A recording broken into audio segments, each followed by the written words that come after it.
Эң жогорку коэффициенттер, ылдам төлөмдөр жана миллиондогон утуштар OneXBet'те. Описаниядагы ссылка аркылуу кирип өз утушка ээ болуңуз. Ссылка описанияда.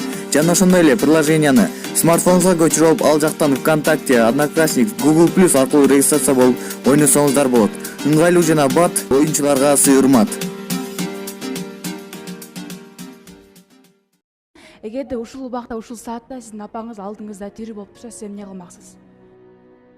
Эгер бүгүн апам тирүү болсо, мен алдыңарда турмак эмесмин. Мен апамдын алдында турмак. Мен апам ушул сааттарда мени ким чакырса да бармак эмесмин. Мен апамды көп элестетем да ошол буту кургап, баягы даарат алып атканда карап отурсам, ушу буттары кургап калган ушул болсо, ондай күдүк таштарды алып алып, ошол таштар менен кырып буттарын жакшынакай кылып жууп, анан кийин дааратын алып алып намазга туруп кетет эле да.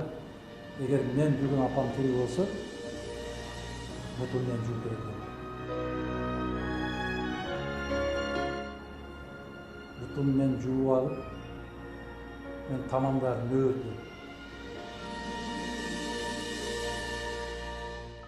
тамамын бетиме коюп жатмакмын. Мен карап туруп, же болбосо бутуна суу куюп берип, кыйратып койгондой болуп, бутуна суу куюп берип коюп турмак эмесмин. Мен Кыргызстандан же болбосо Бишкектен башка жака кетсем, Кыргызстан оодарылып кетчүдөй болуп, үйгө барсам, апам шашылып, чай ичип кетип балам десе, мен шашып атам деп, ушундай кылбам. Дүйнөм өрттөнүп кетип барса дагы, апамдын алдында калып. Дүйнөм оодарылып кетпейби мага десе. Мен жумушка барбай калсам, Кыргызстан токтоп кала тургандай болуп жүрдүм. Энем кетти. Кыргызстан турат. Мен кетем. Кыргызстан турат. Мына ушул жалган сезимге берилбеди. Мен барбай калсам, иш токтойт. Токтобойт. Сага чейин токтогон эмес, сенден кийин да токтойт.